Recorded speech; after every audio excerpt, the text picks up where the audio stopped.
आप सभी भाई बहनों का आध्यात्मिक ज्ञानात्मक चैनल की संध्या बेला ज्ञान कक्षा में एक बार फिर स्वागत है। आज की चर्चा का विषय है जीवन में भटकाव। और नीचे हमने दो शब्द क्या लिखे हैं, मनुष्य। और मनुष्य में भी देखिए हमने एक युवा वर्ग को साथ लेकर चल रहे हैं, क्योंकि वर्तमान समय देखिए एक कल युग की स्थितियां चल रही हैं। कल युग जैसे जैसे आगे गहरा होता जा रहा है, उसमें आज के दिन देखिए लोगों का एक जीवन है वो भटकाव की ओर जा रहा है, क्योंकि युवा वर्ग में लोगों का मांसाहार भोजन का झुकाव को हो, शराब सेवन और मादक पदार्थों के प्रति जो एक लोलुपता बढ़ती जा रही है, ये एक भटकाव की स्थिति है। क्योंकि युवा अवस्था की जो एक स्थितियां हैं, वही आपके हमारे वृद्धावस्था की स्थितियों का एक मूल आधार बनती है। और युवा अवस्था का आधार आपका हमारा देखिए एक बचपन अवस्था, किशोर अवस्था होती है। हालांकि बचपन अवस्था का उतना आधार नहीं होता जितना किशोर अवस्था, क्योंकि किशोर अवस्था आते आते एक मनुष्य की एक दिशा सी बन जाती है। कहते हैं ना, 10वीं 12वीं में आप जिस जिस विषय की अधिक रुचि रखते हो, तो फिर आपकी 12वीं कक्षा में या कॉलेज में फिर वही वही विषय लेने की एक रुचि जागृत होती है। और उस स्थिति विशेष में आप जैसा जैसा अध्ययन करते हो, यानी कि भौतिक शिक्षा में आप जितने अधिक योग्य बनते जाते हो, काबिल बनते जाते हो। आज देखो ना, कोई मनुष्य एमबीए कर रहा है, कोई सीए का कोर्स कर रहा है, यानी कि कोई इंजीनियर बन रहा है, कोई डॉक्टर बन रहा है।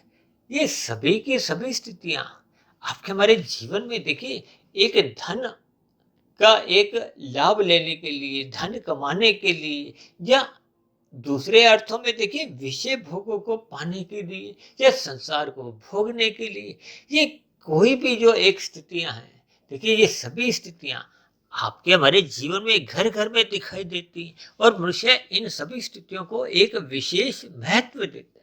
जबकि आज हमने देखी वीडियो के जो नाम में अलग अलग शब्द हैं, अब जीवन शब्द को हमने देखिए सफेद रंग से दर्शाया, यानी कि आपका हमारा जो मिला हुआ जीवन है मनुष्य जोनि का, इसका एक विशेष महत्व है। और मैं तो अक्सर बार बार कहता रहता हूँ कि मनुष्य जोनि को आप एक राजा जोनि समझो। अब राजा में देखिए, जैसे फूलों में गुलाब को राजा कहते हैं, फलों में किसको राजा कहते हैं, आम को। आजकल आम का जो एक सीजन चल रहा है, ये सभी स्थितियां मनुष्य जोनि के महत्व की ओर इंगित करती हैं। और यदि मनुष्य अपने मिले हुए जीवन में रजोगुण को ही महत्व देता है, संसारी विषय भोगों की ओर ही लोलुपता अपनी बनाए रखता है, तो फिर मनुष्य के जीवन का जो एक महत्व है वो गौण हो जाता है। और कहीं कहीं जब भटकाव की स्थितियां आती हैं, अब देखो हमने जीवन को तो देखिए सफेद रंग से दर्शाया है, क्योंकि ये एक अवसर है सत्वगुण में जाने का। मनुष्य तो देखिए स्वभाव से ही रजोगुणी, क्योंकि एक साधारण मनुष्य में रजोगुण के प्रति एक झुकाव कहो, आकर्षण कहो, लोलुपता बनी रहती है। चाहे इसको देखिए विज्ञापन का एक प्रभाव कहो, फिल्मी दुनिया का एक प्रभाव कहो, राजनीतिक दलों की या खेलों की कुछ स्थितियां कहो, या लोगों में एक देखा देखी जो एक स्थितियां हैं, ये रजोगुण के प्रति एक विशेष मनुष्य का एक रुझान बना रहता है। अक्सर मनुष्य देखिए सतोगुण को महत्व देता नहीं है।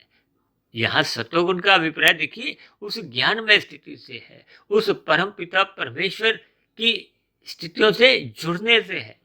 देखिए ज्ञान का अभिप्राय भौतिक ज्ञान से भी होता है, और यदि भौतिक ज्ञान का भी हम अधिक महत्व नहीं देते, देखिए आज मैं जो वीडियो प्रतिदिन प्रसारित करने की जो एक स्थिति में हूँ, हम जो वीडियो प्रसारित करते हैं उसमें देखिए मोबाइल की भी ज़रूरत है, इंटरनेट की ज़रूरत है, लैपटॉप की ज़रूरत है। ये सभी स्थितियाँ भौतिक शिक्षा के द्वारा जिन लोगों ने भी इन यंत्रों का आविष्कार किया, उन किए गए आविष्कार के यंत्रों का आज हम सदुपयोग करते हुए इस ज्ञान की जो एक स्थितियाँ हैं वो अधिक मनुष्यों तक पहुँचाने में सफल हो रहे हैं। देखिए प्राचीन समय में तो लोगों को एक गुरुकुल जाना पड़ता था, गुरुओं की शरण में जाना पड़ता था। और आज आप इन सभी स्थितियों का एक लाभ उठा सकते हो। यानी कि हम अपने मोबाइल पर, टीवी पर, लैपटॉप पर कहीं भी परमात्मा से जुड़ सकते हैं, शास्त्रों का अध्ययन कर सकते हैं। लेकिन यदि आपकी हमारी रुचि नहीं है तो फिर बिना रुचि के ये सभी स्थितियां मात्र एक पन्ने पलटने के बराबर ही होती हैं। हम तो देखिए प्रतिदिन सुबह शाम एक वीडियो प्रसारित करते हैं। इन वीडियो को यदि मनुष्य ऊपर ऊपर से सुनता है या बीच बीच में से सुनता है या बहुत ही एक साधारण स्तर पर ध्यान इधर उधर भटकते हुए सुनता है, कहते हैं ना ध्यान लगाकर पढ़ो। हम बच्चों को बार बार कहते रहते हैं ध्यान लगाकर पढ़ो।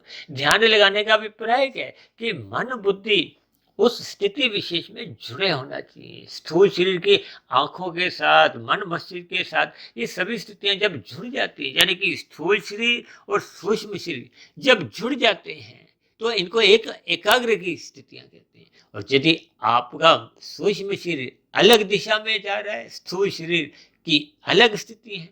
अक्सर मैं बार बार कहता रहता हूँ कि एक साधारण मनुष्य का सत्संग बेमन से होता है। अब बेमन से किए गए सत्संग का मनुष्य को उतना लाभ मिलता नहीं।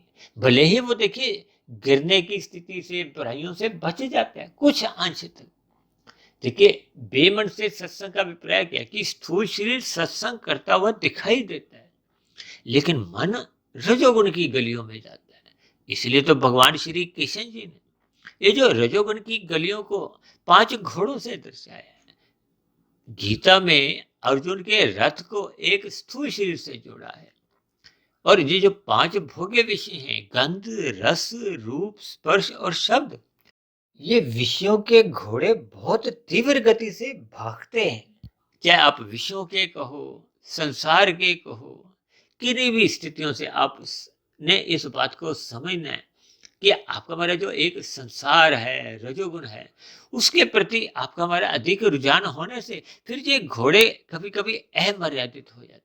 इसलिए तो भगवान श्री कृष्ण जी ने इन घोड़ों की लगाम को अपने हाथ में रखा है।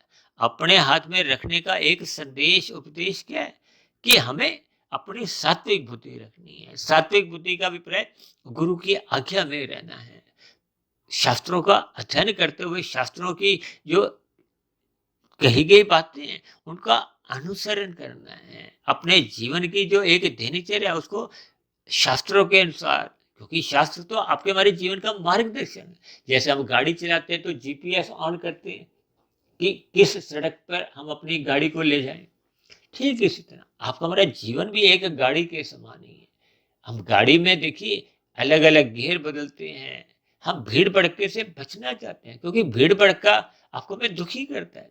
इसी तरह मनुष्य देखिए सदा ही सुख का चुनाव करता है और सुख उसको इस संसारी 5 भोग्य विषयों में ही नजर आता है, जबकि परमात्मा तो देखिए आनंद स्वरूप सत्ता है। अब कोई भी मनुष्य संसार में यदि वो सुख ढूंढता है तो वो ऐसा मन में एक ऐसा भाव लेकर बैठता है कि संसार में ही सुख है, संसार में ही सुख है, संसार के जो 5 भोग्य विषय हैं उसी में ही एक परम सुख है।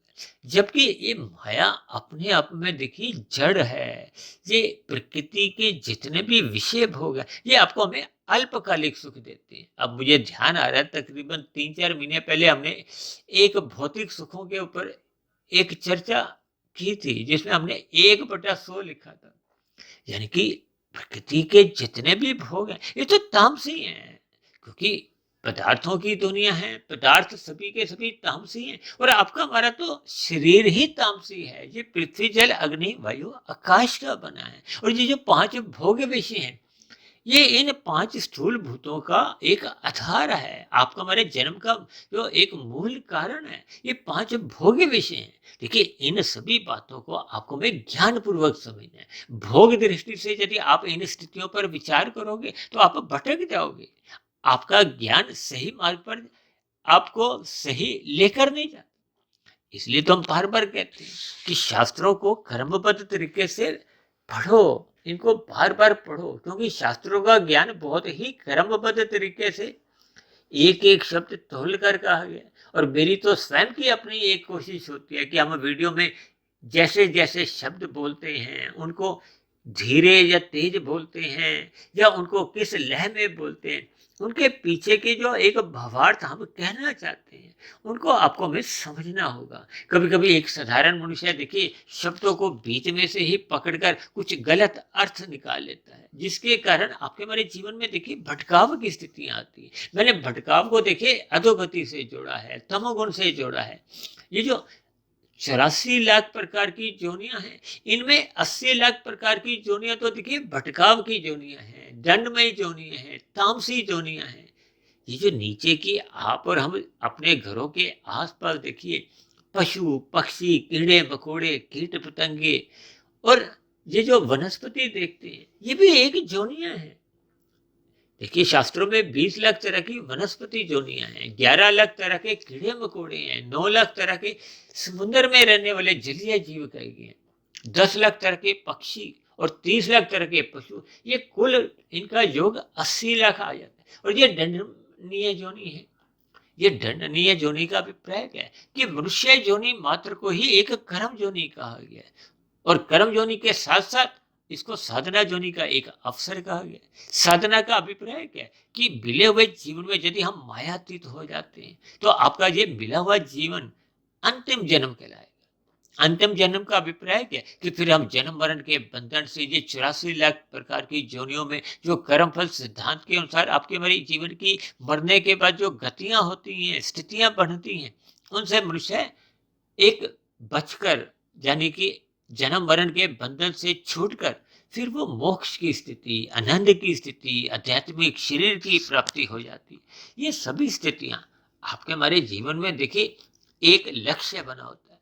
लेकिन एक साधारण मनुष्य सत्संग के अभाव में, क्योंकि जब उसको ज्ञान का बोध नहीं होता, हालांकि हम सभी भाई बहनों की आत्मा ज्ञान स्वरूप है, पशु की आत्मा भी ज्ञान स्वरूप है। देखिए आत्मा में कोई भेद नहीं है, चाहे वो वृक्ष जोनि की आत्मा हो, चाहे कीड़े मकोड़े की आत्मा हो, चाहे पक्षी की, पशु की, चाहे मनुष्य की, चाहे देवी देवता की।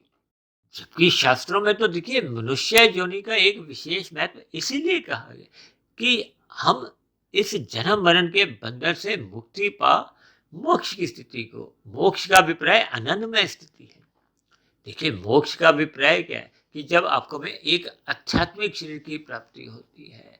देखिए ये सभी स्थितियां जैसी जैसी अलग अलग शास्त्रों को पढ़ने पर, जब मेरा स्वयं का शोध करते हुए या गुरुओं के आशीर्वाद से जैसे जैसे कुछ शब्द मुझे मन में आते हैं, मैं आपको समझाने का एक प्रयास करता हूँ। देखिए शब्द भी तो एक भौतिक है, भौतिक का अभिप्राय, क्योंकि शब्द किसका गुण है? आकाश का, और आकाश अपने आप में ही एक भौतिक तत्व है। इन सभी स्थितियों पर आपको हमें चिंतन करना होगा। ये मात्र आपके हमारे जीवन में देखिए एक इशारा करते हैं कि हमें शास्त्रों को एक महत्व देना चाहिए। शास्त्रों को महत्व देने का अभिप्राय क्या है कि आपको हमें सत्वगुण का रास्ता, यानी कि अपने जीवन को ज्ञानमय बनाना होगा, प्रकाशमय बनाना होगा। इसलिए तो मैंने जीवन शब्द को देखिए सफेद रंग से दर्शाया। जैसे हम घर में देखिए बल्ब ट्यूब जलाते हैं तो उसकी जो एक दूधिया रोशनी आपको में कमरे में, रसोई में जो जो वस्तुएं रखी हुई हैं उनका बोध कराती हैं। और यदि हम लाइट बंद कर देते हैं, शाम को सूर्य अस्त हो गया, यानी कि सूर्य के अस्त होते ही एक अंधकार में स्थितियां होती हैं, और हम बल्ब ट्यूब नहीं जलाते तो आपके हमारे तन को ठोकरें लगती हैं।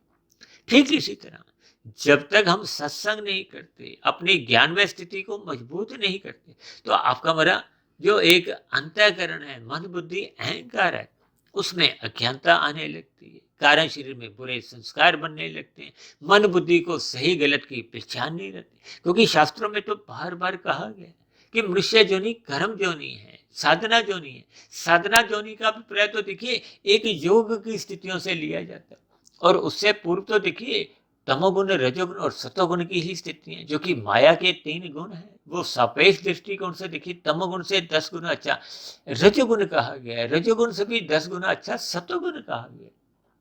लेकिन ये तीनों माया के गुण है।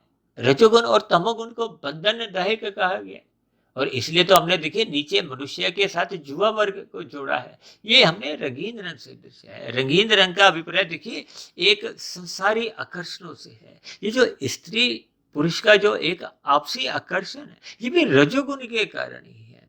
अक्सर मैं तो पूरे संसार को ही एक रजोगुण से जोड़ता हूँ। ये जो आप और हम देखिए मॉल में घूमते हैं, ये भी आपका हमारा एक संसार है। जब हम मैच देखने जाते हैं, फिल्म देखने जाते हैं, मौज मस्ती करते हैं, इधर उधर घूमने फिरने जाते हैं, ये सभी संसार की स्थितियां हैं।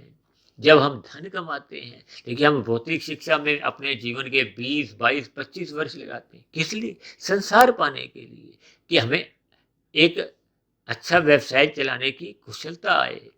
ये जो एमबीए का भी कोर्स है, देखिए अधिक धन कमाने के लिए एक गुण सिखाए जाते हैं। ये सभी स्थितियां आपके हमारे एक जीवन का अंग है। इन सब से भले ही हम देखिए अधिक धन कमा भी लें, देखिए हम बार बार कहते हैं कि धर्म प्रथम स्थान पे रखो। धर्म का अभिप्राय देखिए सत्वगुण से है। आपका हमारा जो अर्थ और काम है, अर्थ का अभिप्राय देखिए धन से है। धन हम किस लिए कमाते हैं? कामनाओं की पूर्ति के लिए। और यदि कामनाओं की पूर्ति को हम अमर्यादित कर देते हैं, भोग इच्छाएं 10 हैं 100 बना देते हैं, 1000 बना देते हैं।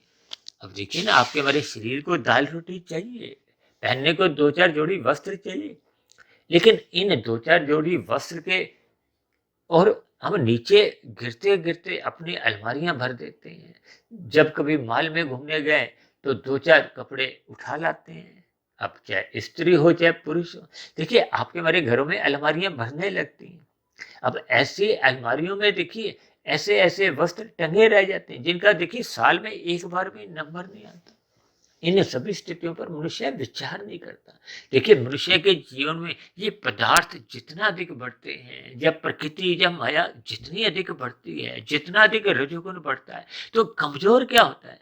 ये सतोगुण कमजोर होता है। सतोगुण कमजोर होने का अभिप्राय क्या है? कि आपके हमारी आत्मा में अज्ञानता आने लगती है। क्योंकि जब देखिए एक गुण बढ़ेगा, दूसरा गुण घटेगा। ये एक नियम है, एक सिद्धांत है। यानी कि आपका सत्वगुण घटेगा तो आपका हमारा ज्ञान आवृत होता है।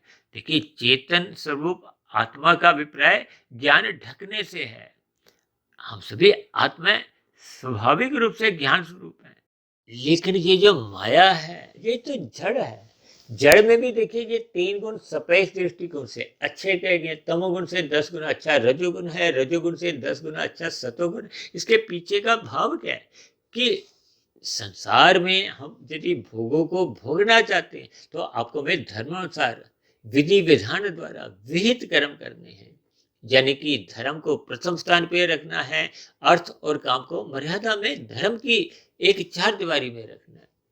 तो फिर हम संसारी विषय भोगों को भोगने में आपको में कोई दंडित नहीं किया जाता। इसलिए ये तमोगुण से रजोगुण को 10 गुना अच्छा कहा गया।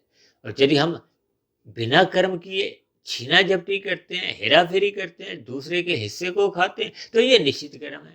जैसे यातायात के निषेध कर्म करने पे आपके बड़े चलान करते हैं, इसी तरह परमात्मा की व्यवस्था में प्रकृति की एक कर्म फल सिद्धांत आपके हमारे ऊपर लागू होता है। अब विशेष रूप से देखिए मनुष्य जोनि में, अब मनुष्य जोनि कर्म जोनि है। आपके हमारा छोटे से छोटा कर्म भी लिखा जाता है। देखिए मानसिक कर्मों का कर्माशय नहीं बनता, लेकिन संस्कार उनके भी बनते हैं। जब हम बुरा चिंतन करते हैं तो आपके बड़े बुरे संस्कार बनते हैं। कहाँ? कारण शरीर में। कारण शरीर में ही आपका हमारा कर्मों का लेखा जो का बनता है, जो हम सकाम भाव से करते हैं फल पाने की इच्छा है। इसीलिए तो ये इसके देखिए कर्म फल सिद्धांत है। कर्म पहले करना होता है, फल बाद में होता है। यही एक सिद्धांत है, एक व्यवस्था है जो अनादिकाल से, कलयुग में ही नहीं, ये तो द्वापर युग में भी यही थी, त्रेता युग में भी, सतयुग में भी, यानी कि अनादिकाल से ये जो सिद्धांत की स्थिति है, इनका भूतकाल वर्तमान भविष्य नहीं होता। जैसे हम यातायात के नियमों में या समय समय पे देखिए कुछ नियमों में बदलाव करते हैं। क्यों? क्योंकि वो अपूर्ण होते हैं। जबकि परमात्मा की सत्ता में कोई भी चीज अपूर्ण है ही नहीं। परमात्मा को देखिए पूर्ण सत्ता कहा जाता है, जबकि हम सभी आत्मा देखिए अपूर्ण है। अपूर्ण का अभिप्राय यहाँ इतना ही है कि हम आनंद स्वरूप नहीं है। परमात्मा आनंद स्वरूप है, परमात्मा सच्चिदानंद है। आनंद में देखिए चित्त भी रहता है और चित्त सदा बना रहता है। यानी कि आपके हमारी आत्मा नित्य तत्व है। आत्मा का ज्ञान आवृत हो सकता है इस माया का अधिक संग करने से, लेकिन समाप्त नहीं होता। इसलिए तो कहते हैं कि आत्मा का जन्म मरण नहीं, ये अनादिकाल से ये कारण रहित स्थिति है। इसी तरह ये गुण तमोगुण रजोगुण और सतोगुण भले ही सफेद दृष्टिकोण से तमोगुण से 10 गुना अच्छा रजोगुण है।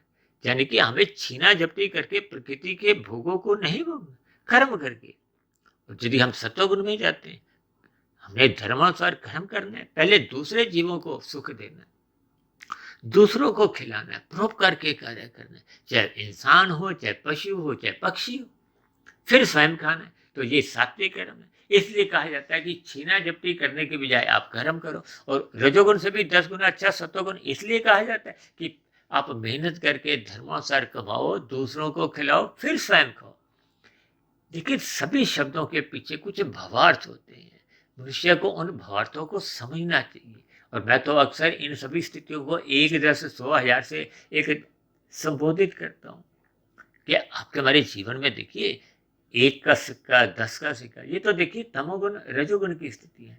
और हम देखिए बार बार अपने मिले हुए अनमोल जीवन को तमोगुण और रजोगुण की गलियों में ही ये सिक्के इकट्ठे करते हैं। 100 के नोट को छोड़ देते हैं। देखिए 100 के नोट को प्राप्त करके जब हम उसको जोड़ते हैं तो फिर हम 1000 का नोट बना सकते हैं, 2000 की स्थितियां बना सकते हैं, परमात्मा को पा सकते हैं। इसका अभिप्राय क्या है कि आपके हमारे जीवन में सात्विक स्थिति मजबूत होनी चाहिए। सत्संग करते करते हमने साधना करनी है। साधना करने का अभिप्राय क्या है कि 100 से हमने आगे की ओर जाना है। 100 से 150, 200, 250, 300, 400, 500, 800, 900, 1000, यानी कि उस अनंत स्वरूप सत्ता से हमने जुड़ना है।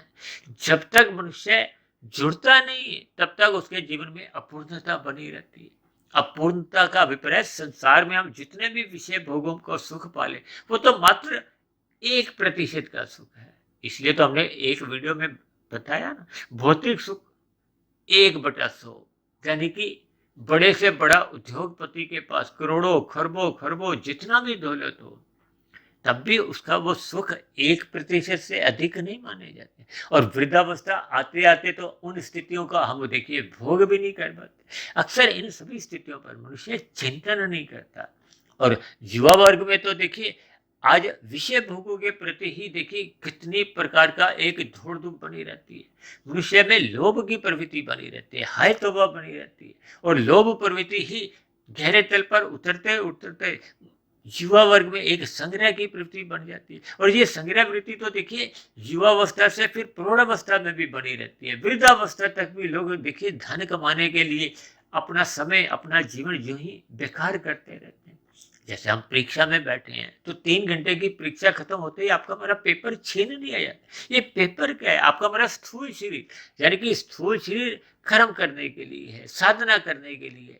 और यदि हम इससे विषय भोगों को ही भोगते, यानी कि हम परीक्षा में तो बैठे हैं, मनुष्य जीवन मिला हुआ है, और यदि हम मौज मस्ती में तमोगुण रजोगुण ही इकट्ठा करते हैं। देखिए रजोगुण यदि हम धर्मानुसार इकट्ठा करते हैं तो आपका हमारा कोई अधोगति की स्थितियां नहीं बनती, भटकाव की स्थितियां नहीं बनती। लेकिन रजोगुण का ऐसा स्वभाव है कि रजोगुण में हम परमात्मा में आ जाते हैं। आपका हमारा सतोगुण कमजोर होने लगता है। और कब सतोगुण कमजोर होते होते परमात्मा में आते आते मनुष्य पाप कर्म करने लगता है, क्योंकि तमोगुण और रजोगुण पास पास हैं, पड़ोसी हैं, दोस्त हैं।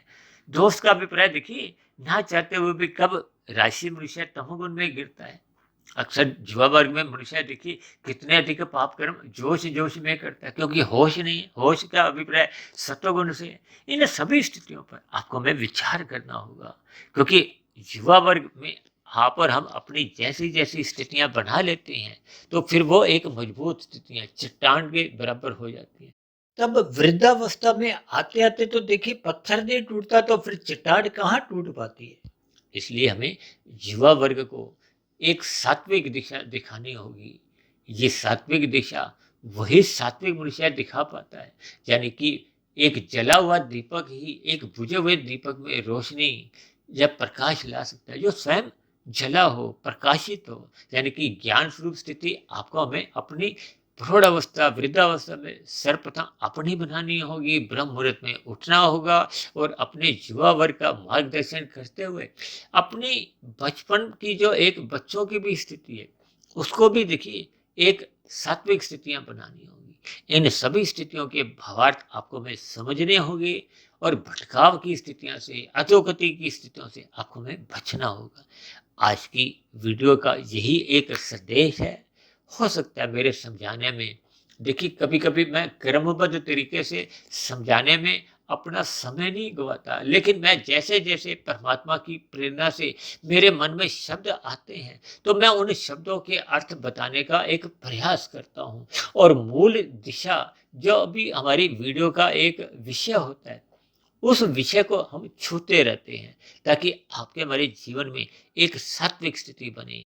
सात्विक स्थिति बनाए रखने के लिए देखिए, हमारे ऋषिगत ग्रंथों में विभिन्न प्रकार के जो कर्म कांड समझाए गए हैं, लिखे गए हैं, उनको हमें आपको ज्ञान पूर्वक करना चाहिए। और यदि मनुष्य इन कर्म कांडों को ज्ञान पूर्वक नहीं करता, लोभ से भय से करता है, तो फिर सात्विक स्थितियां अल्पकालिक अल्पकाल के लिए बनती हैं।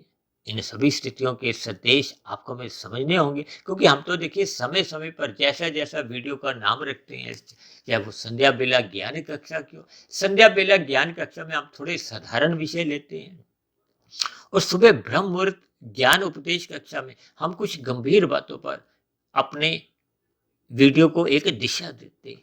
लेकिन परमात्मा के आशीर्वाद से इन दोनों ही वीडियो को हम केवल ब्रह्म मुहूर्त में ही बनाते हैं। प्रसारण का समय दोनों का ही अलग अलग है। संध्या बेला ज्ञान कक्षा हम शाम को लगभग 5:30 पौने 6 बजे प्रसारित करते हैं, और ब्रह्म मुहूर्त उपदेश ज्ञान कक्षा की वीडियो हम 5:30 पौने 6 बजे प्रसारित करते हैं। इन सभी स्थितियों का आप लाभ उठाओ। हालांकि मैं भी देखिए आप सभी भाई बहनों के समान एक मायाबद्ध ही हूँ, फिर भी परमात्मा के आशीर्वाद से, परमात्मा जैसे जैसे मुझे कुछ प्रेरित करते हैं, मैं इन वीडियो को एक दिशा देता हूँ। इन सभी सात्विक वीडियो को आप भी एकाग्रचित्त होकर ब्रह्म मुहूर्त में ही सुने, ताकि इन वीडियो से आपको पूर्ण ज्ञान लाभ मिले, आपके जीवन में भटकाव की स्थितियां समाप्त हों, समाज में सतोगुणी वातावरण का विस्तार हो। इन्हीं शुभ कामनाओं के साथ आज की वीडियो विशेष को यहीं विश्राम देते हैं। कल सुबह फिर मिलते हैं ब्रह्म मुहूर्त ज्ञान उपदेश कक्षा में। तब तक आप अपने आध्यात्मिक मित्र सुधीर भाटिया फकीर को इजाजत दें। आप सभी भाई बहनों को बहुत बहुत शुभ रात्रि, और सुबह ब्रह्म मुहूर्त में उठने के लिए मेरी ओर से आप सभी भाई बहनों को बहुत बहुत शुभकामनाएं। फिर भी चर्चा संबंधित आपके मन में कोई प्रश्न उठ रहा हो, मेरे वीडियो के प्रति आपको कुछ एक शिकायत हो, तो नीचे दिए गए कमेंट्स बॉक्स में आपके प्रश्नों का, सुझावों का और सभी शिकायतों का सदा ही स्वागत है। चर्चा विशेष को ध्यानपूर्वक सुनने के लिए आप सभी भाई बहनों का भी बहुत बहुत धन्यवाद।